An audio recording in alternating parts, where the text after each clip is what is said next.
Hey guys, back again for another video here, continuing this series called Smart Money Moves for Pre-Retirees.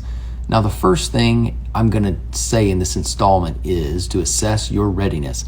This is not personal, financial, investment, or tax or legal advice. It's just for education. So when I say assess your readiness, what do I mean? Well, I partly mean you need to assess your financial readiness, but I also partially mean your overall readiness, meaning the behavioral aspects that are going to lead up into your retirement years. When I meet with people that are doing pre-retirement planning, I often find that what they thought was the case once we dig a little bit deeper just isn't true anymore. So let me give you an example. You always thought that you would continue to work and then you would stop.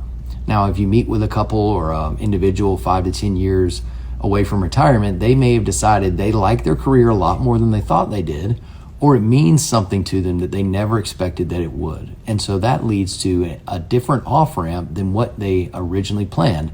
That is actually really important to know. Now, here's some other things that you can think of. A retirement readiness sometimes comes with practice. Now, this is more important when you're maybe a year or two or less from retirement, but I often give an assignment to my financial planning clients that are about to retire that they need to practice retirement. Is it what you think it's going to be? Well, you need to live on the budget that we discussed. How do you actually feel? Where are you going to go? What are you going to do? So the only thing you cannot practice is the time off, but you can practice the financial aspect of this. Sometimes people do this and they realize it's really not what they want to do, because when you are working at the end of your career, you most likely make more than you ever have. Some of the biggest shocks that I've seen are people going from making incomes where they have so much discretionary money to a retirement expense that is significantly less than that. And that can be a shock to the system.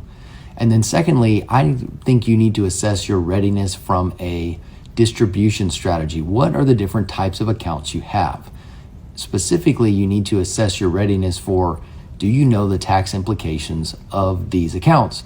Sometimes people come and they think they have a certain income generating portfolio, and we really get into the weeds, we realize it's not as efficient as they thought because they have saved in various ways.